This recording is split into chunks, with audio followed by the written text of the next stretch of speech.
and measure the best. Adaptable, all capital, label radical yet rational. A tactical approach is palpable if this animal is fallible, but that conclusion is laughable. So with for all detachable from the mandible, you see it now. Hey guys, welcome to the 245th episode of the World Blockchain Roundtable. Our hosts for today are Lisa Mighty Davis from the Mighty Layer, Greg, Zach, and I from Greg from Rivet, and Zach and I, and obviously Greg from the world the Legacy Right. Legacy Right podcast. The Legacy Right's colonizing World Blockchain Roundtable today. It's basically Lisa holding out here. I love it. Well, I'm a fan of Legacy Right, so it's kind of all. Yep. Thank you. You guys are all inverse, right? This is pretty much all canon. There aren't even any retcons yet. There you go. We all need a mark, right? So don't miss Sunday for a special time. Still 5 p.m., but Sunday we will have Andy Coons on for the Legacy Right. That's so cool. Don't miss that one. I can't wait. It sounds like it's going to be a good time. Just a real quick update on World Blockchain Roundtable. Ownership tokens distribution from last week. Dependent Deep Dive was the episode, and each host from last week will receive 53 lot. Each topic contributor from last week will receive 66 lot. Last week's theme was nominated by Greg. He will receive 66 lot.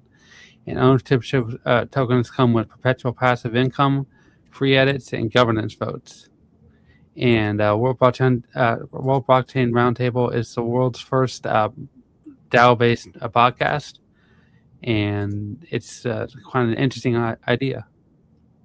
And possibly only one. Have you guys ever gone looking for another one? So I don't think I found one before. I not seen one myself. Not saying the animal ain't out there, but we haven't seen it. It's rare field biology in shows. If you see another one, shout it out, because we could probably hook up with them and compare how cool we are by relative note. So it'd be fun to see how another community functioned, or to make the comparisons.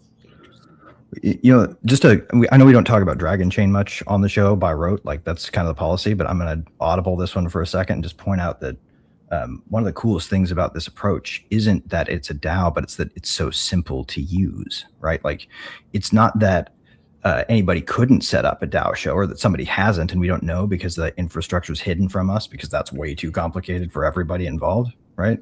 Maybe they're just sitting there going, hey, we totally built one. Well, this one's public facing, right? We don't need everybody to agree with how it works for it to work, which is pretty fantastic. And I just thought that would be worth pointing out. So anybody who wants to try this, there's a reason it works over here, and it's not because we're especially good at it. It's because it's so easy, anyone can do it. Yeah, and if they want to join, they can go be a part of the show by joining den.social and then go to the WBRT layer. So if the star in you is saying, hey, what if we did this? You should say, yeah, good idea, and then go sign up. Yeah, and be a part of it. That's true. Well, let's go ahead and talk about February's theme results real quick.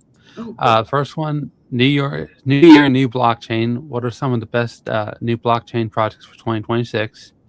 The second one is decentralized. I guess week 2 would be decentralized UBI, blockchain-based basic income, no government. The third one is opting out with blockchain.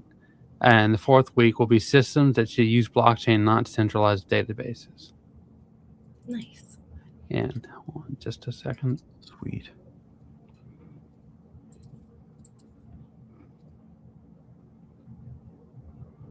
And I got the votes here if you want to pull it up real quick. Okay. And one vote for new blockchain. This is just basically what we read earlier. Okay. So the winning vote. Yeah. Cool. Yeah. That's cool. Let's see what some of the top ones are, just for fun. Okay. Yeah. He was just reading. Yeah, I had already read them in advance. My bad. Nice. Oh, okay. I see. Sorry, I was confused. So you're fine. Happens all the time. It's early. All right. Yeah. Oh, it's every day. If it's a day ending in day, then I'm going to be confused 1,000 times in it, and that's in a given second. Right. So. I'm just going to go ahead and refresh real quick because I had hit the back button there. And hold on just a second. The theme of the week for this week, and I just pulled up, is crypto and gaming in 2026, early or dead. And we have community questions here. So nice. Are we all ready to get into them? This is actually a better topic than people know. And I know secrets. I know secrets that people here would care about, but I can't tell you. Uh-oh. Secrets. They don't want to break confidentiality. The show, I don't want to spoil it. So this is like me wrapping a present for you right now and dangling it in front of your face. You guys are going to get something cool from us soon.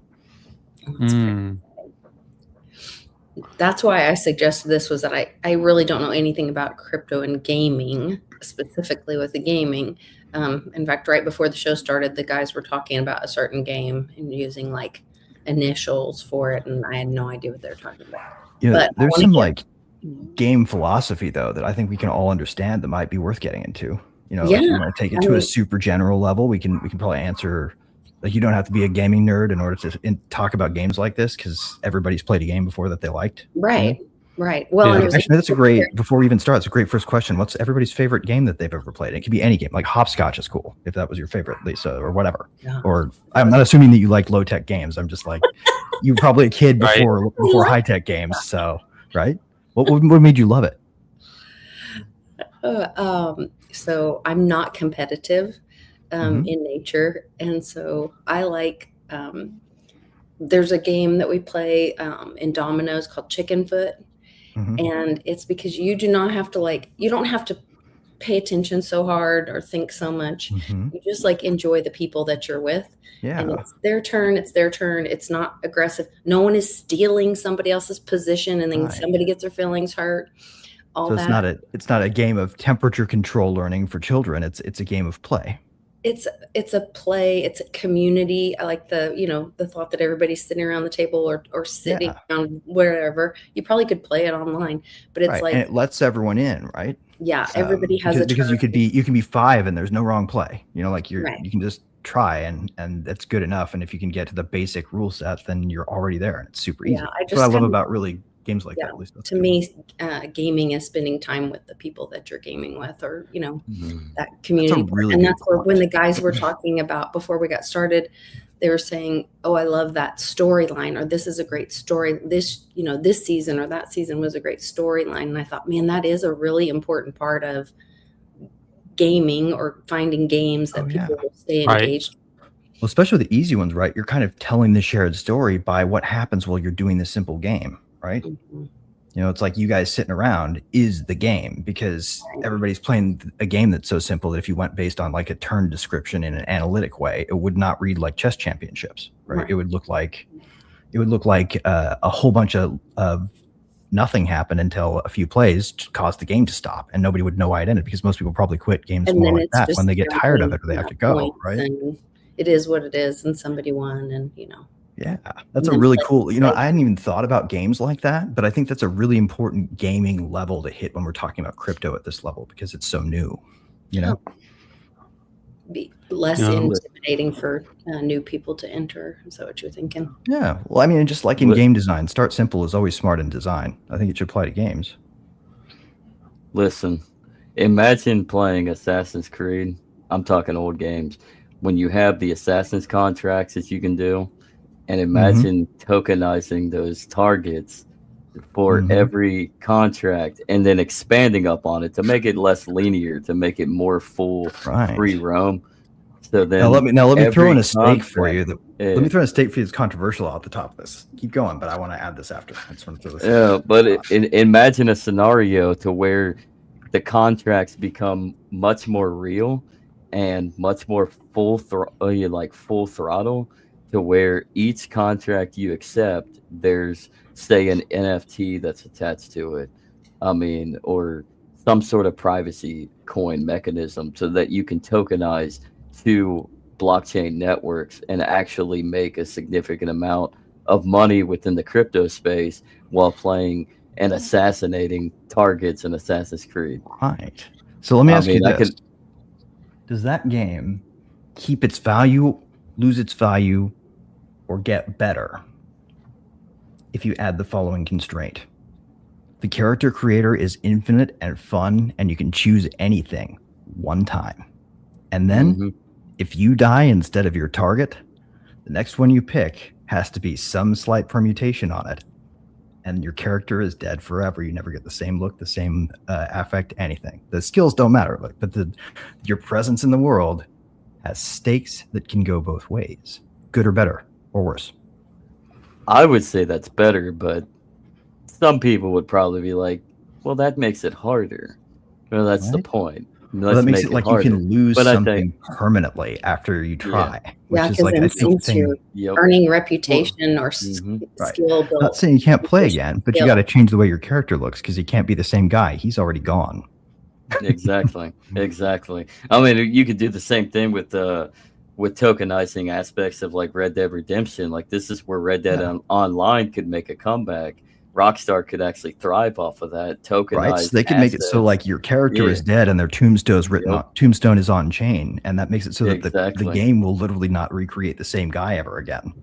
Exactly, and then you can actually make a substantial real income, actually doing basic things like like with PC you have mods, but say let's actually implement it to all of it. Like the mods make it official and do it on console as well and on chain. So not only if you die, your tombstone is on blockchain and you're going to have to come back as a different character to start all over again.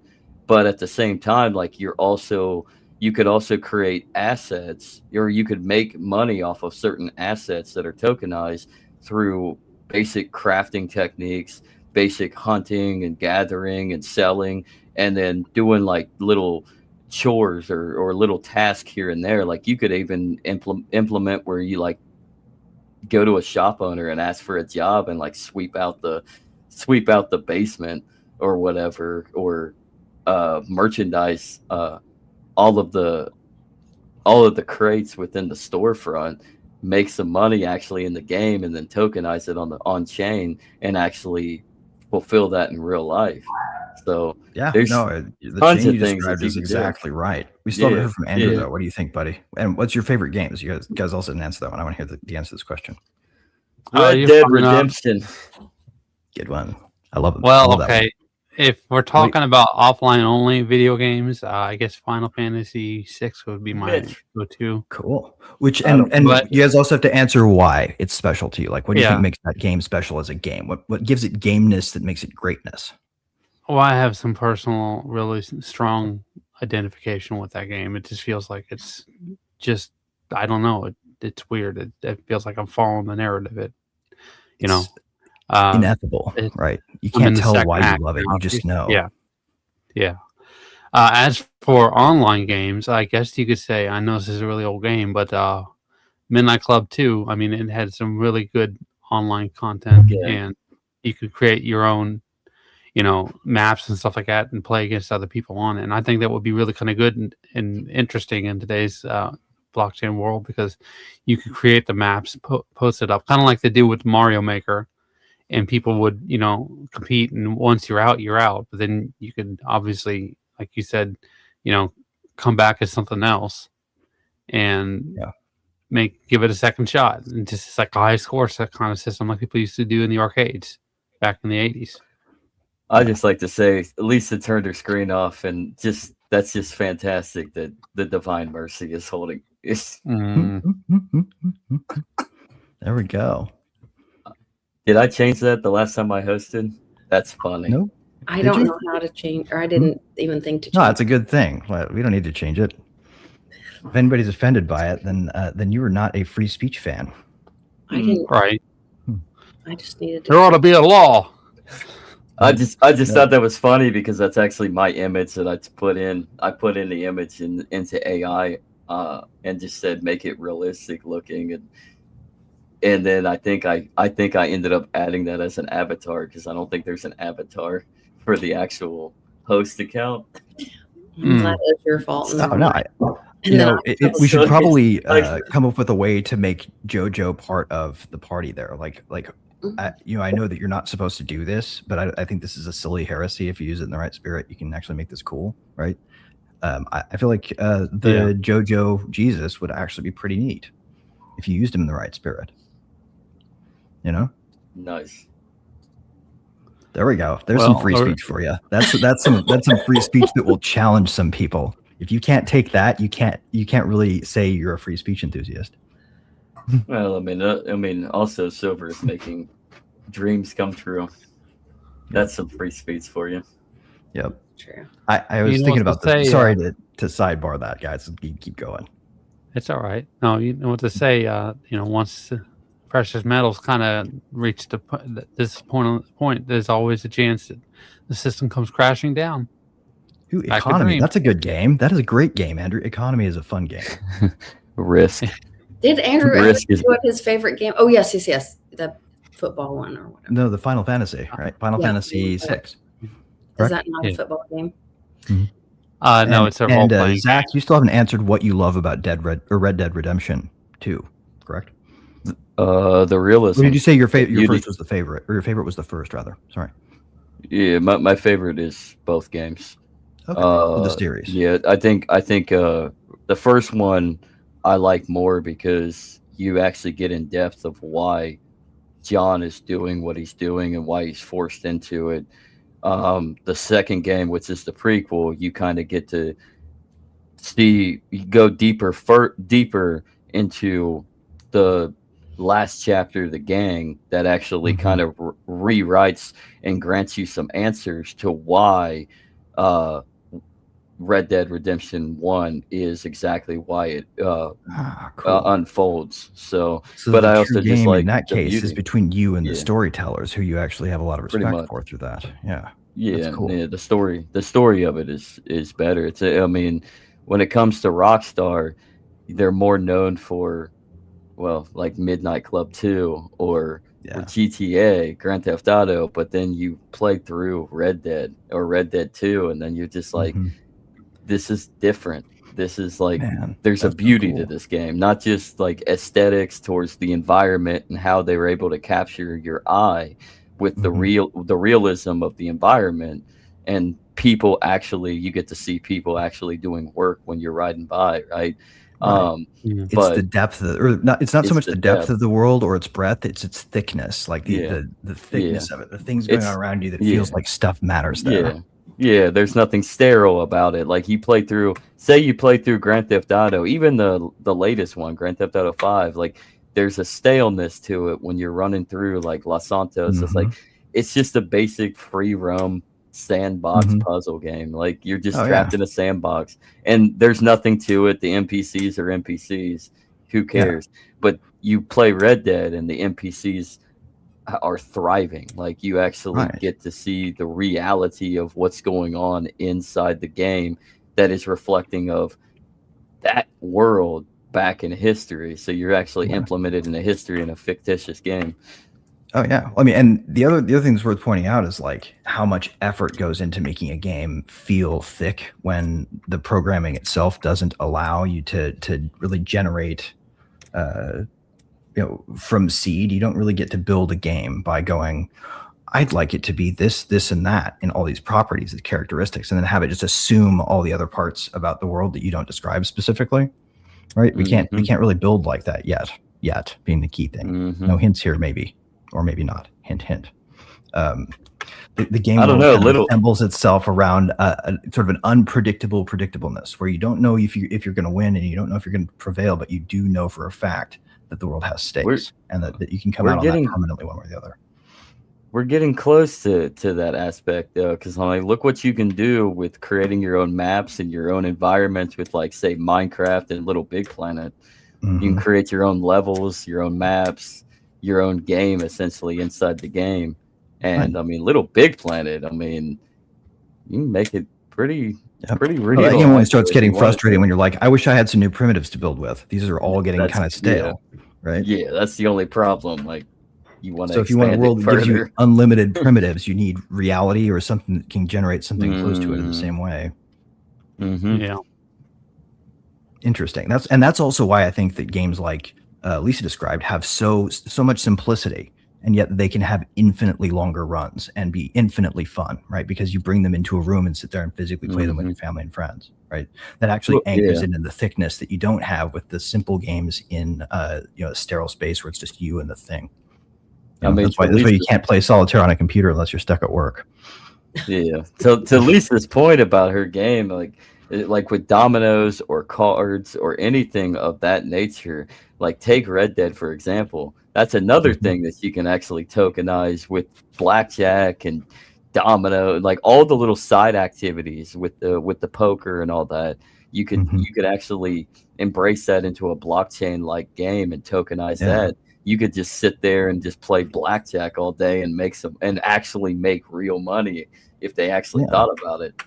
So yeah, absolutely. If it wasn't manipulated or lose it. And that's where like the benefit would be it being on blockchain or crypto or something with an open source that people could trust, because otherwise you're just going to Vegas, man, and the house is going every time. Well, I mean, and that's the thing about Vegas too, right? I think we're maybe too quick to judge gambling because it's a game that unfortunately places itself in sort of seedy surroundings, but I think that unfortunately comes more from the fact that the state regulates it than the fact that it's a kind of game that has a natural nastiness to it. Like we start from a framing, this game set has natural nastiness to it. So we're going to build rules to protect against that nastiness. And they frame it inside nasty. And then they point at the result and say, look, they're breaking our rules to prevent nasty. This is nasty. When they didn't stop to consider whether or not, had they not made the rule set, the game would have evolved a different way. Right. I wonder if casinos are more of an example of what happens when we create games with stakes and then try to regulate the possibility that people can experience real loss in a game with meaning. Well, as someone who works at a casino, I can give my perspective a little bit about this. People overdo it, and they think, "Oh, I'm going to throw out all the money in it at once, and I'm going to win." You got to go. It costs $10 where I work to go on the boat and go out for a couple hours and come back. You spend $50, nothing more than that. You're not going to win every time, but eventually you're gonna have a better chance of coming out ahead. It's about controlling the amount of money that you're spending. Exactly. Because it's an entertainment budget. If you play winnings over time and sort of dollar cost average the chance, then over time you will leave more often with win than with loss if you have a little bit of luck. Yeah. Also, everybody, if you want a good time, $20 an hour with Andrew at the boat.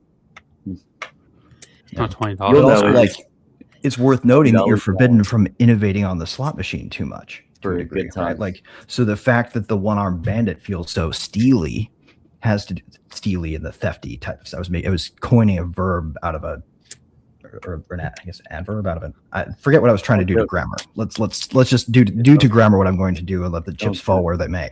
Right. It steals from you is the impression you get because of the framing it's placed in. Don't joke about the one-armed bandit. Yeah. My mom had a freak out moment when I was a baby living down in Florida. The sheriff personally showed up to the door for the house that we were renting back then when my dad had a job there. Ironically enough, he had to go back to Cincinnati, and so he wasn't home. But he was in and out so much. It was just my mom, and the sheriff knocked on the door and started talking about this one-armed bandit missing an arm. And wanted to pressure her into information because yes, to be clear, I'm talking about one-armed bandits in the game theoretic definition only. It's an easier way to describe it than talking about Dutch books, because nobody wants to get into martingales here. That's too much. But if anybody who knows what that is, high five for martingales because they're the coolest numbers. I love them. What about Bloomingdale's? I don't know what a Bloomingdale is, but that number is not taken yet. So somebody who can find a cool use for a number that needs to be named, let's name it. It's a department store. I know. It's Macy. Yeah, Macy. I was pretending to naively not get that he was referencing something else. So, Amber, should we jump into questions? We've got a hard stop in about an hour. Yeah, absolutely. Yeah, that's fine. Okay. There's just a few questions anyways, so let's go ahead and get through them real quick. Yeah. All right, here. Now this we've is got a good first one kind of from William. context. It looks like they're all from William. They're- Looks like so. they're all William. Thank you. Great and wonderful. It's always the great emperor. Yes. Well, All you know, right. the great emperor still has a bit of my ire because I Right? tried to reach him to get some help before we started the show so we could start early. But I'm only giving the emperor so much crap. He already clearly had his stakes in for the day, so we'll ask his questions and then grudgingly hand him his reward because those are the rules. Grr. Right? Sorry. I'm teasing. I'm just trying to point out. I'm not used to hosting here, so everybody. The data about it. No, you're doing great. Yeah. Oh, here it is. It's this one right here. Yeah. All right. In a post-labor economy, after AI and automation, what will make money playing video games for tokens that are fungible? Will we make money for playing video games that are fungible? I think I'm going to answer that first. I think we kind of covered that earlier when we was talking about what Greg was talking about, our favorite video games and stuff like that. But I mean, what do you guys think?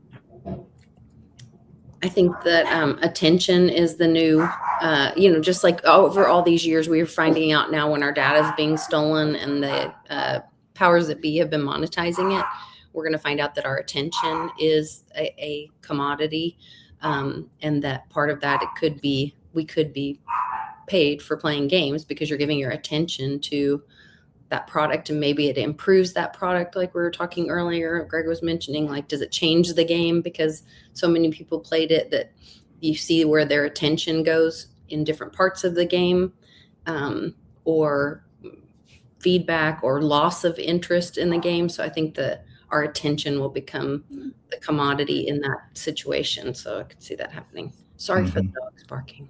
Oh, you're fine. You're fine. What do you think, Greg? I think there's going to be I think the right answer to this question is actually probably yes, and probably in some ways no. But because there's a lot of loaded terms in here, right? Like first we've got AI, and we still don't know what the only word in that string we know is artificial, right? We make the thing, and so we call it artifice. But intelligence we really don't understand thoroughly yet. I mean, and to the extent that anybody can claim to understand it at all. But we don't have the eye down well enough to know what that's going to do to the concept of money, right? Because what if, like, for instance, we find out, here's a crazy idea, and I'm not saying it's true. Just try this on as a reason to hold some ambiguity about this and be okay with it, right? What if it turns out instead of optimizing for anything, intelligence is actually doing like a cost check or something silly like that, right? Like where what it's doing is not let's do this because, but rather let's not do this because, and then some math, right? Like what if that's your brain and all of a sudden money and thinking doesn't make sense to distinguish? Then all of a sudden we have this future that's, yeah, you're technically right, because it's both intelligence plus automation plus games plus crypto. But in reality, it could be like intelligence equals the output of a market. You know, like if somehow down at the base layer, our brains are sitting there saying at the neuron level going, does this cost? Does this cost? Does this cost? Just over and over again, doing a balance check. Like if that's all they do, then it actually doesn't make sense to distinguish money from thought that's meaningful. So yes, but with a big asterisk, because just like the internet didn't turn out being TV, but only better. I don't think the games we finally get right are going to be like games only better and money only better or labor or economy or automation only better, right? Like the intelligence piece is the big mystery here. And I don't think we're far from solving it, but I don't think we can really claim and know enough knowledge of it now to know the answer. And I think that's why I hold a sort of a no stance. I haven't decided where I stand on this. What do you think, Zach? About what? Well, I guess post-labor economy about what a post-labor economy would look like after AI and automation. Will we make money playing games for tokens that are fungible? Only if we're not in the effect of digital slavery that the Clarity Acts the Clarity and the Genius Act promotes. So we have to think dear this God. we have to think of this as a means of complete divorce from a system while implementing ourselves into the system. So how do we? So I'm going to answer this as a question. How do we get a post-labor economy rolling where we can tokenize games and make money? I can answer that. I was watching a video about the Soviet Union yesterday, and about how they tried to completely abolish money. And he made a point in the video. He was talking about how the black market was a very active thing in the Soviet Union, and he said that the reason that I can't remember who the author was, but the point was made in the video was that was basically like what's it called? When we get sick, right? It's the the nervous system acting out as a response to them trying to maintain control of the economy. That very well could be, actually. It sounds like something that we see human brains react badly to. Yeah. So I don't know. I just I figured I'd throw that out there. That's a cool thought there, man. Thank you for adding that. Lisa, what would you throw into the answer to this question? I was the first one to answer, so I was saying. Yeah, I wanted to give you a chance to get a final parting shot because we rarely give you those. Oh, well, that's very sweet. No, I think it's really interesting how everybody kind of had their different thought on it, and that we're not there yet, but it does. I loved what you said, Greg, about how we thought the internet was going to be a better form of TV, and it's nowhere. You wouldn't describe it that way now. So when and if crypto gaming, and then for Andrew to relate it to like an actual happening in history where Russia tried to go off the deep end. Yeah. It didn't work well. Wild to think about, because people are starting. I mean, you're seeing the world walking away from the US dollar. Now, a lot of people are saying that will never happen because ultimately it's backed by the military might and all that. And yeah, we converged on a solution to money that started making it turn so meaningless it's almost Soviet-like. I mean, the next step is take it away, right? Because it can't get much worse. Then that's not a free market, and then you don't.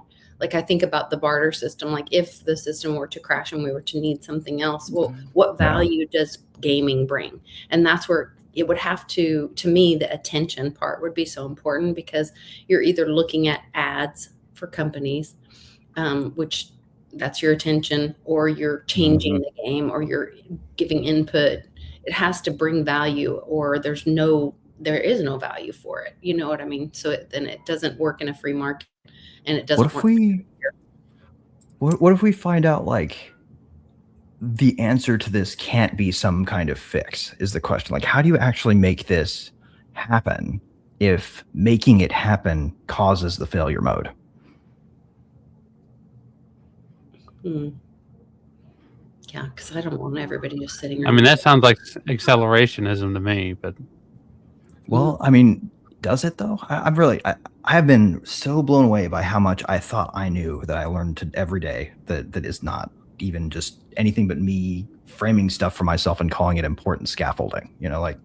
So I've been asking these people, like, I'm trying to find the most embarrassing, simple question to ask. Not embarrassing in a bad sense, like the thing that's so simple that if you challenge it, you're like, well, it makes you get, like why is the sky blue? Is the classic kid doing this, right?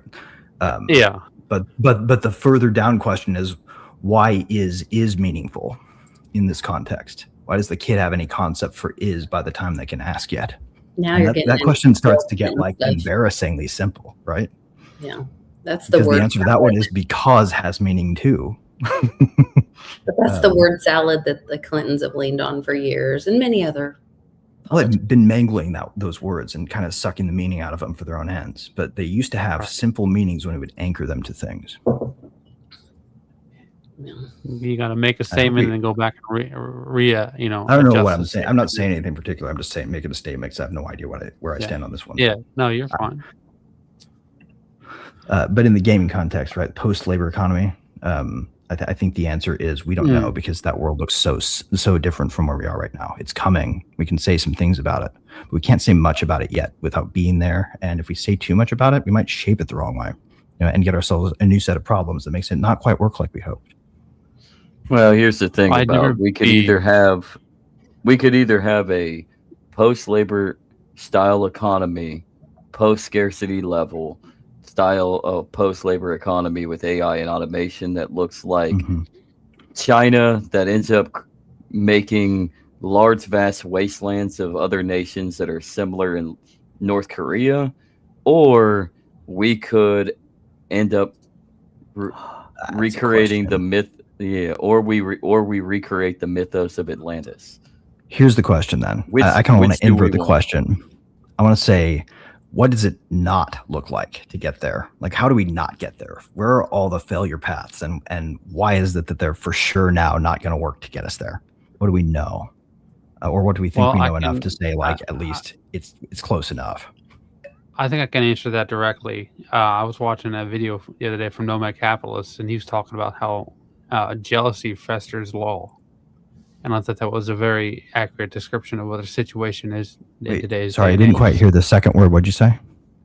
Jealousy festers law. Well, jealousy festers law. That's a good statement. Yeah. Wow.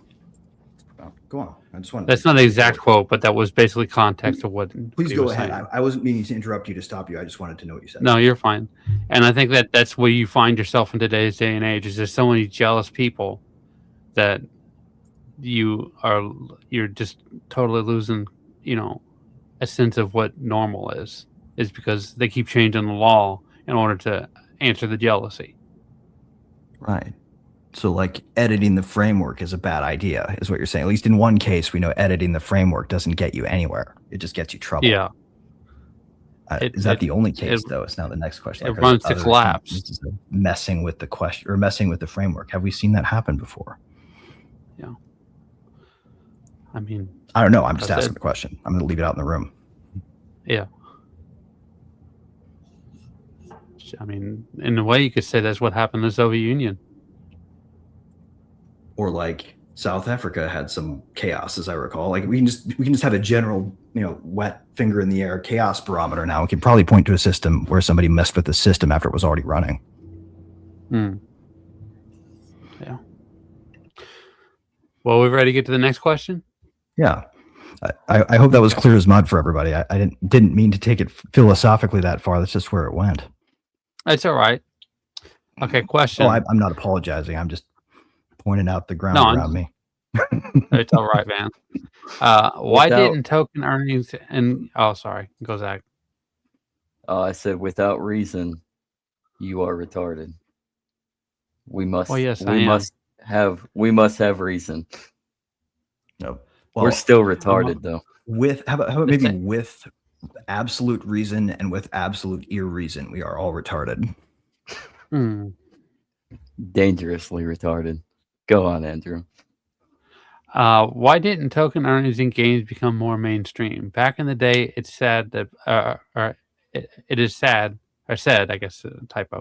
The Xbox and PlayStation didn't add token of rewards that were fungible or valuable outside of the actual game.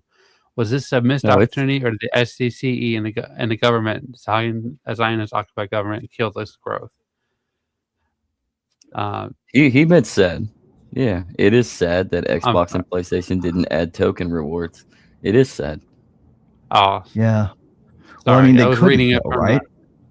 Yeah. That's the thing that bugs me about it is how we went in and we tried to do this thing, and we had like one shot to just sort of shove it through the door and make them deal with the fact that this is now the world, right? And 2018 happened, and everybody started hesitating the second they pulled that first lawsuit against that one exchange, right? The second they went after, what was it? Coin Market or Coin something, or it was Coin. I forget who they went after first. We were watching close because at the time I was running Open Relay, not Rivet. We're still Open Relay LLC doing business as Rivet because we got out of that line of business. The regulators scared us away. Well, they didn't scare us away. They made it so that going for the thing that we knew we would actually need to build for this to work was now going to be impossible because the whole market was already thinking about it in their terms. As soon as they did one lawsuit, they're like, everyone's like, oh, we got to start thinking about doing KYC. And I'm sitting here thinking, wait, what? Frame shift? I thought crypto didn't need that, because it still runs without it. We just added it on and then said it was necessary. So like the thing that I'm dancing around here is these guys were already sort of pre-locked into being institutions, right? The Xbox people are run by Microsoft and the PlayStation people are run by a Japanese company called Sony, right? Like what happens when governments get mad at hardware manufacturers these days or infrastructure manufacturers these days? They didn't want over at Microsoft and over at Sony to send their CEO to the Roman storm chair, did they? So that's why, like, as long as they kept it inside the game, it wasn't money. Because I think about, like, my son plays the Xbox thing, and he gets gift cards, which is money put on a card to be a token then.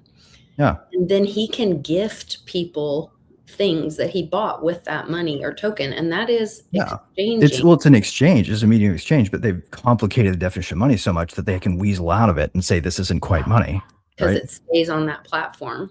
Right, it's contained. And how is crypto different from that? Right, as soon as it voluntarily ring fenced, it became cereal box prizes, not tokens. Right. Yeah. Because those can be, I guess, because they can't be traded back into money. They can't then cash in the thing that they bought. Well, it can act like money, traded. But it can't act like money in the limit where the government says this ain't money anymore. This is crime. And the people running it go, well, I guess you guys have the guns, so okay, we're not gonna let crime happen. So we have to stop some instances of money, right? Like, and all those instances are the ones that leak out into the world because they wish the economy to encourage things that aren't playing that game. They don't want a world where cereal box prices are so rewarding that all the rest of the crap they make us suffer is actually insufferable enough to make us quit and go just do cereal boxes, right? Like, yeah, but even cereal boxes could be money. I mean, when I think about we did a lot of intercity ministry, and at the beginning, we made a lot of really big mistakes. We thought we were helping by giving gift cards for grocery store gift cards to families. Well, then we turn around after being there and staying engaged with the community for months and years later, you find out that those gift cards were being spent for things like sexual favors in the parking lot, and so anything direct to services, barter, misused, and in that barter system. And I guess that's where I was saying, like, with the gaming thing, I'm guessing that's how they're not being attacked by SEC and all of the powers that be, is because they say, well, you can't then give me your super. Because the second, and I'm going because to the second it stops being part of your trophy case in the game world and part of your trophy case in the out here world, it starts to feel like you've got stakes. The reality is they could, like, a person on a game could gift someone a weapon or a skirt or whatever, I don't know, outfit, skin, hat, and then, but they could be giving them cash IRL for that, and the game would never know about it, and so thus the game is. But the only thing you're not allowed to do, according to the government, is give the game negative stakes, right? There's supposed to be a safety net to catch you if you lose, and you lose nothing, right? That's why they permit that, because there's a floor where it says you can win and those are yours. Those prizes can be in your trophy room. But if you lose, no big, reset, try again. The world's still the same. Nothing changed. You didn't really lose at all. Pretty trippy. Mario has 6 lives. You were able to gain access to 6 lives. Use them wisely. That's how I look at it. If you turn the machine on and off again, right?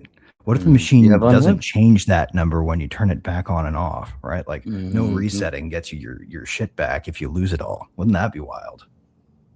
Well, then maybe the SEC Yeah. would come after you for that, for just that. But if that were just fun and trivial, it wouldn't feel like gambling. It would just feel like stakes. It would be reputation earning. Yeah. Yeah. Or like Yeah, this that's- time in this game around, you can't erase from the scoreboard the top leader because this game has one winner, right? Even that is stakes that you can't build unless you make it so that somebody can lose permanently. No, that's actually the negative effect, right? I mean, the fact that there's no reputation on the line, so it can be regulated to hell and back to the point because where nobody they can will have any ensure. stakes in what they take away if there's nothing Yeah. that you can't take away and still have it Yeah. be equal. Yeah. I mean, that's pretty much how like the gambling industry is regulated anymore. The state regulates for you to continuously lose while winning effectively, not really winning, but you think you're winning because you can still take out all these loans. In reality, you're just indebted to the casino, to the casino really, if you bank. want to win casino, the goal is to keep playing for as many turns as possible because one of those is going to be law of large numbers huge. Well, yeah. But do you actually win though in the casino when you But put strategizing in so much survival money? towards the law of large numbers isn't in itself the game, really. Well, I mean, true. But then at the same time, like when you're putting in like 20,000 lards indebted to yourself and you lose 20,000 lards, but then you end up finally winning and it's 30,000, you made it back, but but if you spend so much, you didn't finance the randomly large win. Like you have to play for long enough to win that big. Given the like, if you add up the possible max loss all the way to the endpoint, right, and then you go, this is as big as the jackpot I need to hit. What are my odds? And then turn your odds into how many tries would it take to make that completely inevitable. So you twice as many as the basic odds. If you really want to be sure, you have to jam it. Well, I think that my issue is it's played on the predatory aspect that most people don't understand the odds. Right. So and the predatory aspect of that is the government makes you quote the odds a certain way. Yeah. Yeah. Right. It's according to their frame or no, it's our way or the highway. You can't hide it in game dynamics and make it intuitive. You have to put it up front in numbers that nobody can math on the front side. And then make it illegal for people who are actually good at that kind of math in their heads to play, which is actually what they do. So to answer your question there, William, was this a missed opportunity or did the SEC and government kill this growth? I vote the latter. It wasn't a missed opportunity because I don't think there was an opportunity because of the regulations of the SEC. So I think it was just a way to it was a fear mechanism to understand that there is no opportunity when the SEC is there to kill growth. Oh, excuse me, YouTube. Unalive growth. Unalive. I mean, I can agree with that, and the fact that governments utilize fear as a scare tactic every day, right? I think the opportunity is there if you had the right audience. Obviously, these are video gamers, so they're kind of they don't go with the fear; they go against the fear. They're all about adventure and having fun, and that's what they do. Xbox and PlayStation, they have what's it called, achievements, right? I could see using that kind of framework, and maybe pulling out what people did back in the day with Bitcoin, where they had the physical crypto coins. Yeah, where you would scan a QR code. Case. Yeah, you would use that framework for the achievements, and as a reward, you would get one of those crypto like equivalent coins. But true, it said you've unlocked this, and now it's actually worth something. Yeah. Well, I think it depends on what you anchor it to, which was actually the next point that I wanted to touch on this here, and before we move on, if you guys don't mind. Yeah, I think this one's worth it. So you ever play any game where the game is like a creative game and you could build something and show it off online if you get something really cool figured out? Like my example here is that Minecraft or Roblox or like No Man's Sky, when you build the new ships that you can build, like there are two win conditions and one of them is satisfying and one of them is not. More than once, right? The satisfying one is I came up with a cool design first and got it online first, and now this is my design, right? That's everybody's game when you're building something cool. Is like, what should I build that will actually wow the audience? And that's a one-time win, because the second somebody does it, 15 other people have broken it down into an architectural diagram that you can click by brick, and it's no longer special. It's just copying, right? So the first guy to make Mordor fly through space, which has happened, by the way, that's amazing. Literally, Barad-dûr with an eye on it, built on top of a ship so large it can barely stuff itself into a space station, right? Incredible idea. Only really cool once for that one person who came up with it, and just pretty cool if you were able to build it from a build kit, right? Still cool, still worth the fun, but you wouldn't do it twice. You'd go find a new build kit. I think there's something special in creativity that shows us that there's still like this stake that can be positive or negative, but that has to have a permanent failure mode in order for it to be meaningful. Yeah, that makes sense. That's just a thing to roll around in the old noggins out there. I'm not trying to say that is true. I'm just trying to point at something that I see that puzzles me and kind of is interesting. It seems so obvious, right? Well, I mean, to me it does, but from where I'm standing is the modifier there. But yeah. Well, we're gonna have to kind of pick it up a little bit because we got 40 minutes and we still have 3 questions. So let's go ahead and get to that. Right? Okay. The next question is: will gamers demand fungible tokens in games, and do they have a say, or are they at the mercy of what the gaming companies tell them they can have or not have? And I'd go first to that if that's okay. I believe that right now we're kind of in a video game what's it called? I'm gonna say bear market, but a video game winter. It's kind of like what happened with Atari. They're overexposed, and they need to sit back and reset. And this is a potential way for them to do that. Mm-hmm. Is that they come out with something to actually ground the video game industry into something and anchor them. And I think if we were to do something like this would be a way for them to have, and it would be a compromise between the people who are gamers, quote unquote, and the people who are in the business just for being in the business. Yeah, that's a good point. It's a really good point.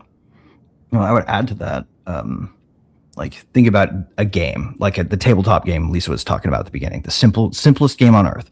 Really just basic rules, rote procedure. You can play forever. There really aren't all that many terribly big stakes, but there's stakes, right? You can make an illegal move, and it's just somebody has to teach you how to make a proper move, right? Or you can, for some reason, get weirdly emotional about something that somebody said and flip the table. Like those are the failure modes of that game, right? Where like if somebody is asocial about it, then you can destroy the fun. Those are examples of that game's sort of failure mode. And you get into this more complex failure mode when you have a game that I consider to be a game just like that, between game designers who have a story to tell and a passion to tell the story a certain way, and the players who play it on the other end, and the community you create in the middle. That's the tabletop conversation, is that community that talks about the game and says, hey, devs, do this. Hey, you buttholes, write a better story or whatever, Right. And the gamers come back, or the devs come back, and they say, oh, maybe I'll try it this way. And they play another round, right? Between build and release, the rules change. It's called a nomic game. The game adapts to rule changes as you play based on feedback from players. And that's what's happening at scale. And now let's ask the silly question, because we already know the answer to this one. Do you think that system improves if you bolt a giant institution with a giant institution bolted onto it that says certain rules are unfair and certain rules are fair, and we're going to use bureaucracy and guns to make it so that you have to play the game by these rules? Does that help or get worse? I mean, I think it causes things like black markets where people are then exchanging value, in other ways. Right, like you sell your character, or you sell your character on eBay under an account you set up on Tor or something. Right? So you can't get caught for doing something that the terms say is creation of value extracted from the game world, and that's evil, because they decided it was evil when they invented laws against casinos under Prohibition, because there were a whole bunch of really intelligent people making smart choices about how to govern humans running the world back then. Or you print off your own counterfeit magic cards, you just go online, print off the card, and then use them in a game with your friends. And then They're they still all get desperate to pissed. get rid of like, that "What?" prohibition thing, aren't they? Yeah. They don't like it that we remind them that the gaming rules come from the same spirit. Exactly. Go ahead, Lisa, if you'd like to answer. You're on mute. Sorry, I was kind of giving my my contribution with Greg, but I think it does force, the black market opportunity. I mean, I think it already kind of exists. Like I was saying, there's those gift card things, and you can buy something in the game, but then you can gift that to someone else in a game. And this is where the really scary stuff with Roblox, and if you guys are watching the Sean Ryan show with what's his name, the white hat guy hacker, that he's trying to get rid of all the bad people that are hurting children and stuff with inside the game. But they're even like gifting children stuff in the game to then exchange for something that cannot be regulated and could be harmful to that child. And so there is, and that's an exchange of attention and all of that kind of stuff that keeps that going, So So what you're saying is like the fact that it looks like an attention treadmill when you frame it like that may be a little bit of stage magic. Yeah. It could be for the gaming company to protect them, that then, I'm not responsible for what happens on my platform. If I'm introduced, if the front door is my platform, I'm not responsible for what happens. Right. So I'll clarify. I wasn't suggesting stage magic performed to the players. I was suggesting stage magic in which the players are props performed at the government. Yeah. That doesn't sound like fun to be a prop for a play that you're performing for compliance, does it? Right. What do you think, Zach? Or not you're performing, rather the other people are performing with you as a tool of stagecraft. Look at these players. They're doing this. The rules work. Blah, blah, blah. But they don't work because people are being harmed by it. There is the loss. And that's where, then where is the SEC or CFTC or whoever is supposed to be? You know what I mean? They're only worried about not being blamed. So it's really kind of like you can tell you're being stage magicked as a sort of like you're the rabbit in the hat instead of the person who is watching the show. If you look around at what you can see of it and you have no idea why anybody's clapping when they are. Like if it doesn't make sense when they're applauding or they're booing because of how they're thinking about it, and you're sitting here going, but I don't care about you getting your hands in my game and stopping it from being like that for me at all. Who's talking here? Who are you talking to? I think that's really the big question that game studios need to answer if they have a hope of surviving this, because what we're really talking about with crypto is that dynamic becoming inapposite. Like they don't actually have a way to force people to behave like that forever. The only thing they've got right now is compliance. They don't have the ability to say, no, you may not, and have it mean anything other than we might get a response of, oh, yes, we can. Because if that's the case, if we just decide to build irreverent to what they say, then it can, in fact, be exactly all the magic, right? The crypto could be awesome with games, as long as we don't turn it into a stage show for regulators. Right.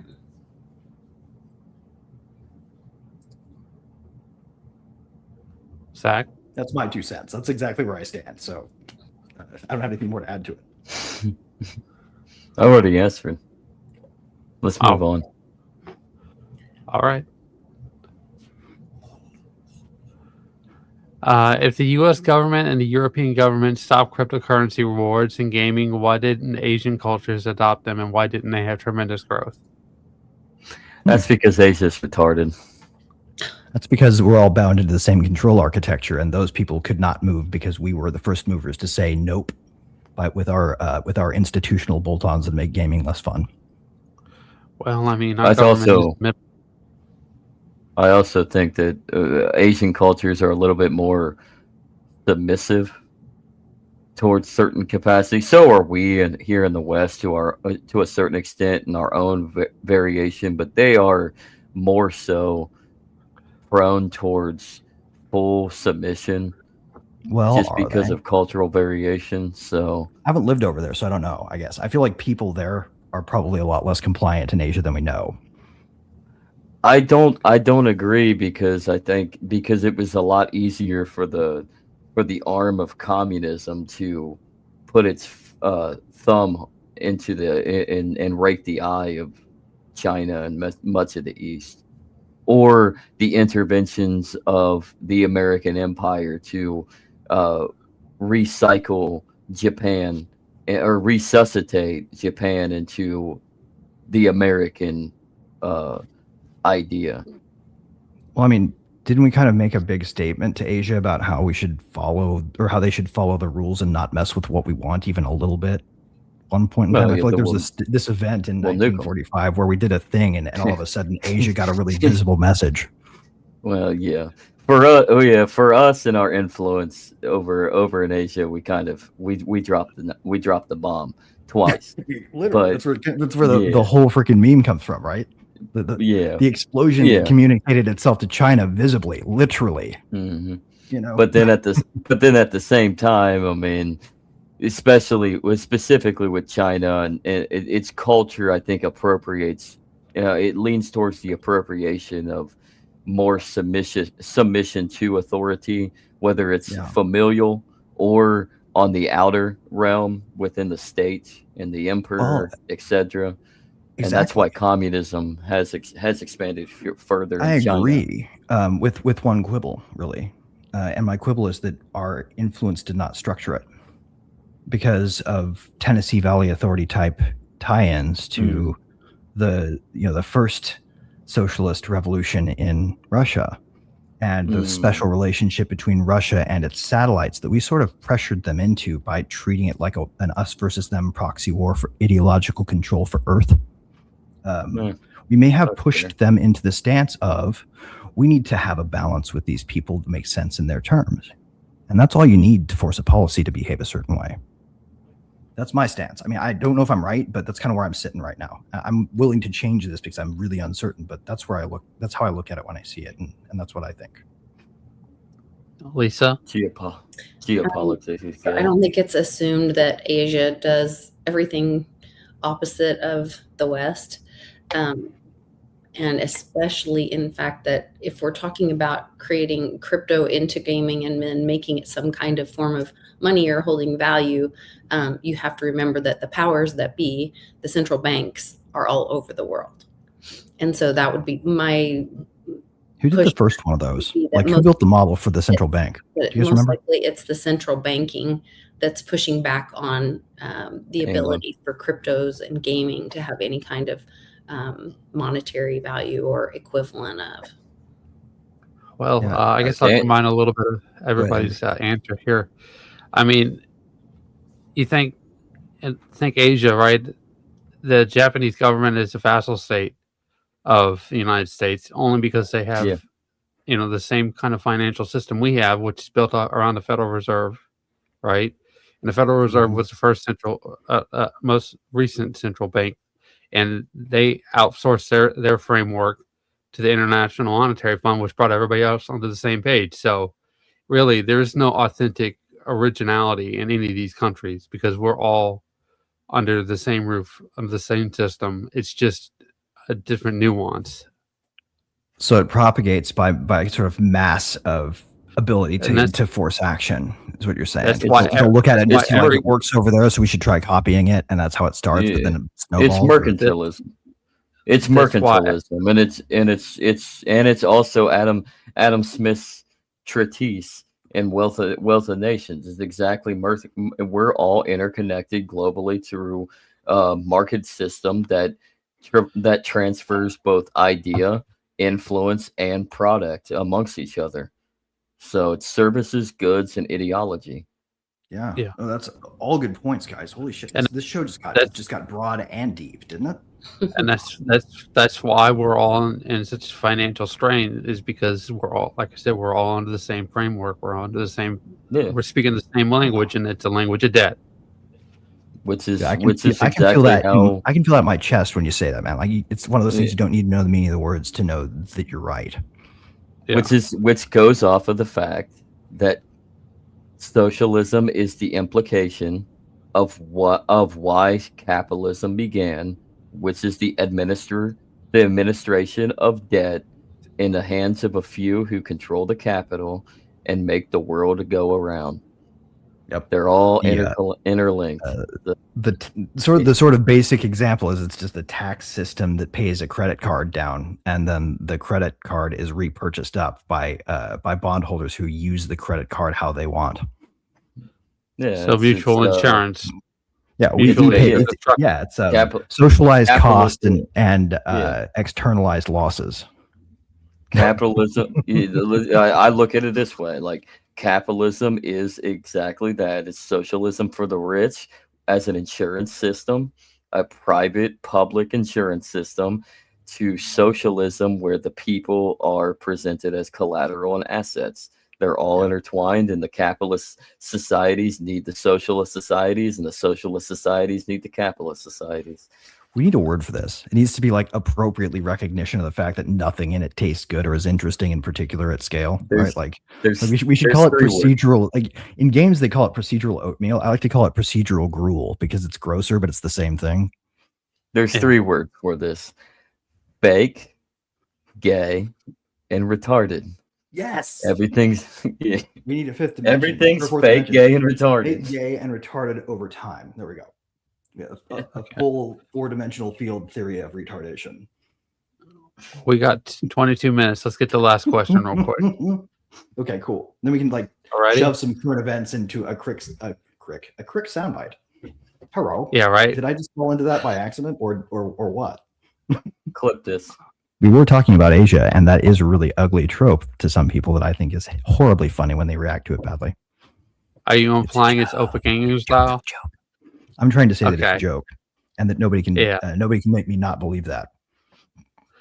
Okay, here's the last question: can token rewards in gaming that work outside of the actual game be done without blockchain?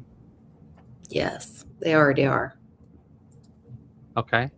As to my examples I've given before, like my son saying, like I can buy him a V-Bucks card, and then he can buy a skin thing or a whatever and give it to his friend in the game. That already happens without blockchain. And it is outside, and his friend could give him, or he could give his friend that skin or whatever, and then that his friend goes, okay, now you can ride my electric scooter for 30 minutes because you gave me something in the game. So that already exists. They just aren't liable, responsible for what happens off. Right. Platform. Yeah, it can happen, definitely, for sure. You're right. Yeah, I promise you it does. Zach, you want to go next?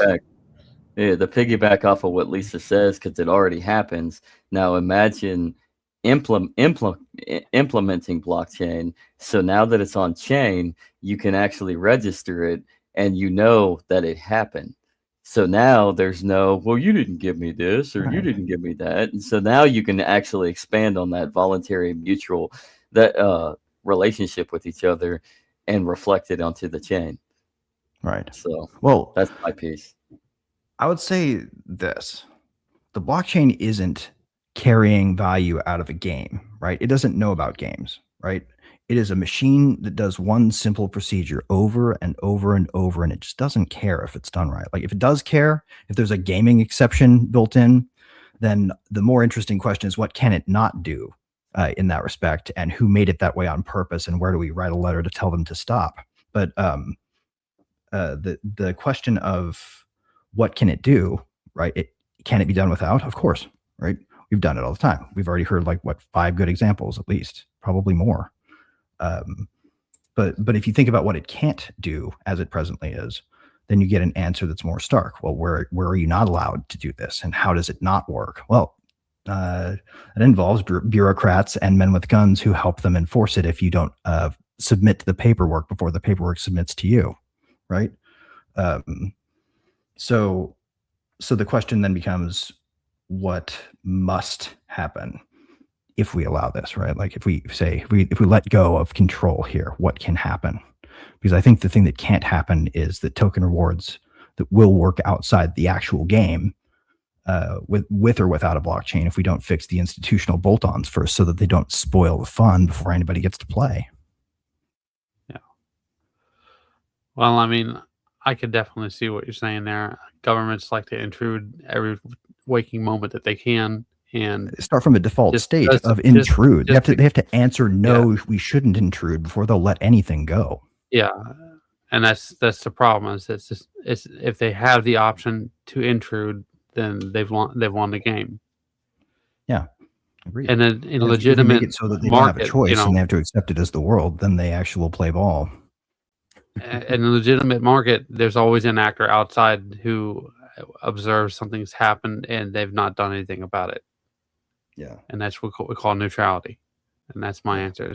It can work. It's just we need a way to force neutrality, and that's what blockchain is supposed to try to do. Yeah, absolutely. That's super cool, man. Anybody else want to throw anything at this one? Because I feel like we're getting close to the place where all the spiders are stuck to the wall and it's starting to look, blue, green, and red instead of like a wacky wall walker. Right. I never heard that put it that way before, but yeah. I was just trying to anchor it to a cereal box metaphor everyone might remember if they ate cereal in the 80s and 90s, because that's when I have a frame of reference for it. Oh. You remember the wacky wall walkers? Have you guys seen those? Oh, yes. I've not seen that, no. They stain your mother's walls if she has matte or flat paint. Or the hand slappy ones on a string that come with sticky slime. That hand-shaped prints out of reach of cleaning. Yeah, those are terrible for the ceiling. Do not let your child put those on the ceiling. Real interesting going to a current event thing, but kind of in line with what you were saying, Greg, at the end, like if it could be done, and what Andrew was saying, what you guys were all saying, but is that how the blockchain would clean it up or could make it more tangible outside the platform. Reggie Middleton was just posting about that there were just deposits, cash deposits on blockchain to go through the overnight repo, just settled like January 16th or something, between like Virtu's one of them. I can't remember all the institutions that were doing this, but there were a handful of institutions that were doing some sampling of cash deposits on chain. And so that would prevent that rehypothecation or fractional reserve lending, that most banks do with deposits. And so because that would be the thing where you'd have to prevent that in gaming. Because you can't have them then, like Greg said on the one, well, once you create it once, then people make copies, and then it devalues that. So if it's on chain, then there's only the one, and it can't be devalued because it can be identified as that one. And with this just happening here, January 16th, the timing of this is really interesting because to me, that may be more of the end of the bankers than the silver going up. Even silver going up may be a symptom of that, But yeah. If you share another screen real quick, I threw one up. Yes. Yeah, real quick. Zach, I think it posted this in the private. Justin, the Senate AG committee has just passed its portion of the Clarity Act out of committee on a 12-11 party line vote with no Democrats voting in favor. Hey, just wanted to share that. MAGA, you voted for this, right? Actually, even worse. Dave Smith, you voted for this. You voted for digital slavery. Actually, Aaron Day has a nice quote. Let me look for it. He has a nice sum up quote tweet to this. I'll be back. But once again, it's not about blaming someone because we're all to blame at that point. We are America.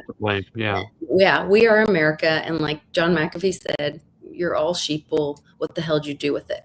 And so, pointing fingers at there it is. MAGA or the Republicans when the Dems are the ones creating, all of this.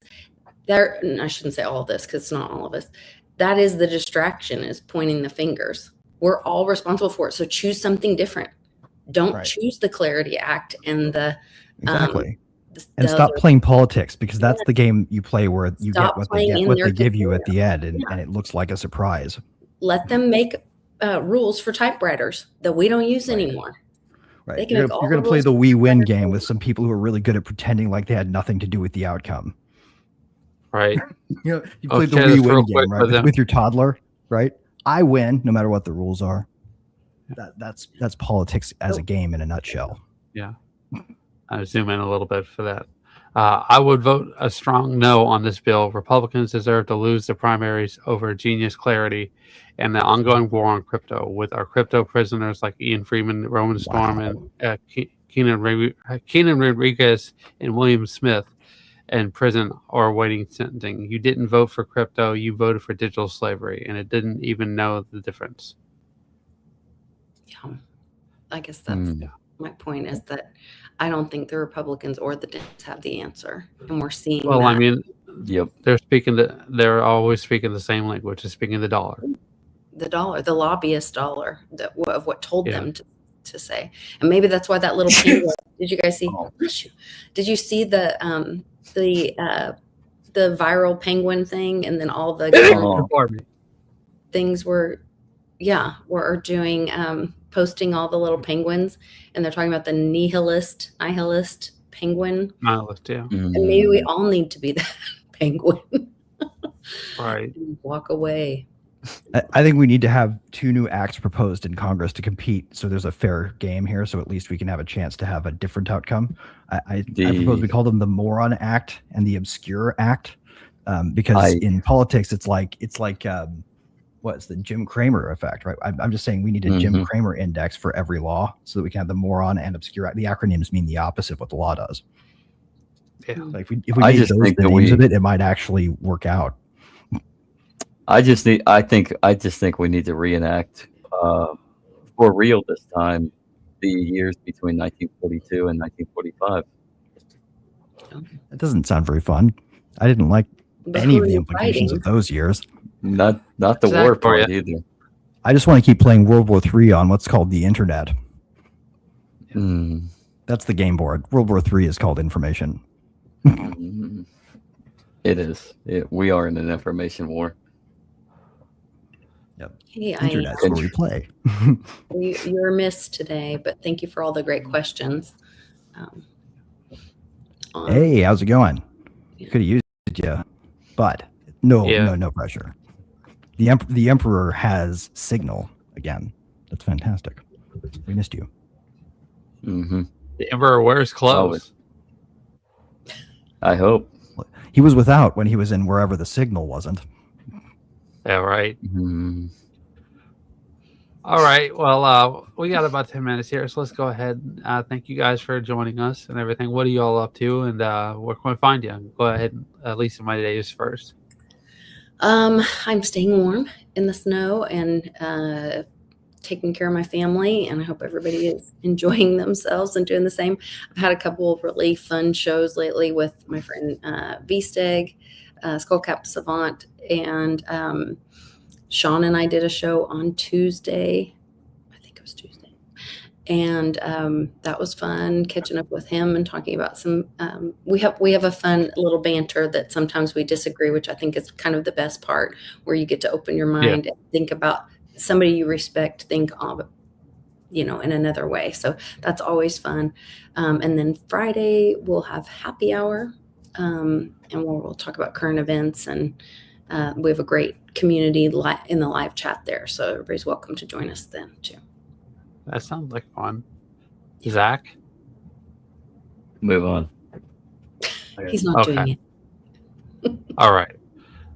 Well, go ahead and go with Greg, and then I'll follow up. Okay. Well, I was about to type this out for everybody in the chat, but since I'm speaking, I'm just going to share a screen and show it real quick, guys. And this will only take a split second. So please bear with me because this is going to be quick. Here we go. So what you're looking at right now, if this is on screen. Wait. Is it on screen? It is. Waiting. Yes. You're good. Okay, we can all see this. It says all aboard the SS Smooth Sailing if you're watching, right? Yeah. Yeah. We are steering towards sunnier shores, the only place where robust, neutral infrastructure can drop anchor and stand on solid ground. Because you can't sail rough seas on a raft made out of legalese, right? I mean, we've even got Did You Know, right? Did you know? Where is it? Hey, Bran, if the system needs interpretation to survive pressure, it won't. There we go. These little factoids pop up here, so it's fun to rerun them because there's a big list and I didn't make them myself, other than to specify a very specific set of constraints. But Rivet is no longer going to be riveting as a consumer platform anymore. We are moving to the next phase of decentralization over there. We are charging our way out the door to DIN, and now infrastructure is going to go neutral on a new frontier. So join us. Go over there and click, read around, go check out DIN. It's the Decentralized Infrastructure Network. We're about to build something that will make these coordination cost problems, if we do it right, vanish. And we need people that understand it to hold us accountable to that if we intend to succeed. So please join. That's pretty cool. Are you sure you don't want anything to say, Zach? I had to fix the camera, dude. So just join. Yeah, join us on Sunday evening at 5 p.m. while we dive into how an atheist ended up coming to faith through epistemology and philosophy. Literally, reason brought him to faith. So join us. We talked about him last time, so I'm excited to meet him. So we talked about him last Wednesday with Sean, and we're going to talk with him. So join us, The Legacy Right, on YouTube live on Sunday at 5 p.m. Eastern, and you'll get to hopefully hear some great stories and some great insights, and then of course right after that, if you like the podcast version better, go check out The Legacy Right on Spotify, Apple, Amazon, wherever you like your podcasts. Go check us out. Give us the only way you shouldn't probably consume this show is by first formulating it into a dot plot made out of dubby powder and then snorting it, because you shouldn't snort dubby. Dubby.gg Legacy Right promo code. You can. Go get yourself some dubby. Sponsored to you that they didn't authorize. Right. We love you guys. Thank you for being awesome and not suing us within an inch of our lives and cutting us off for that. We really don't want people to snort you. Check us out on X, on YouTube, on Facebook. Legacy Right, and there's other places, but we're primarily promoting over there. So YouTube and anywhere you get your podcasts. Yeah. Sorry. Excuse me. Yeah. Well, potato, absent, plot. Everyone's got their own taste, words. Right? Yeah. So potato, blank. You can say how you want. Yeah, if you want to jump into some illogical takes on the logics and reason of faith and dive into theology, you can always check out my Substack at illogicalphilosophy.substack.com. So I'm starting to write articles now. So you guys need to read his stuff, man. This man is a Salinger in disguise. You wouldn't think it to look at the all caps in his subtext right there. But this guy can string a sentence together like no other.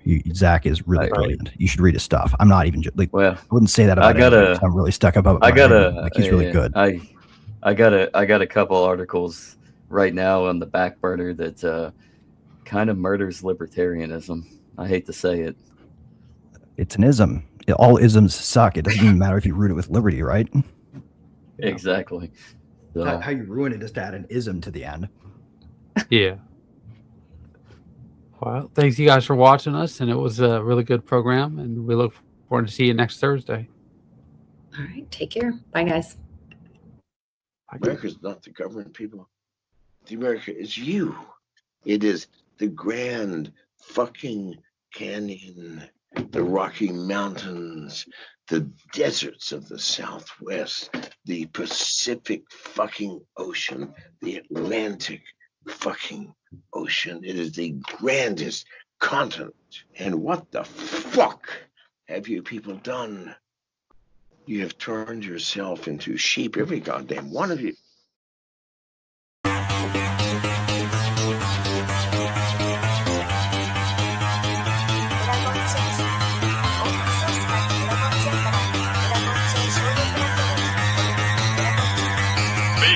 that goal will serve to organize and measure the best. Adaptable, all capital, label radical yet rational. A tactical approach is palpable if this animal is fallible, but that conclusion is laughable. So with for all detachable from the mandible, you see it now.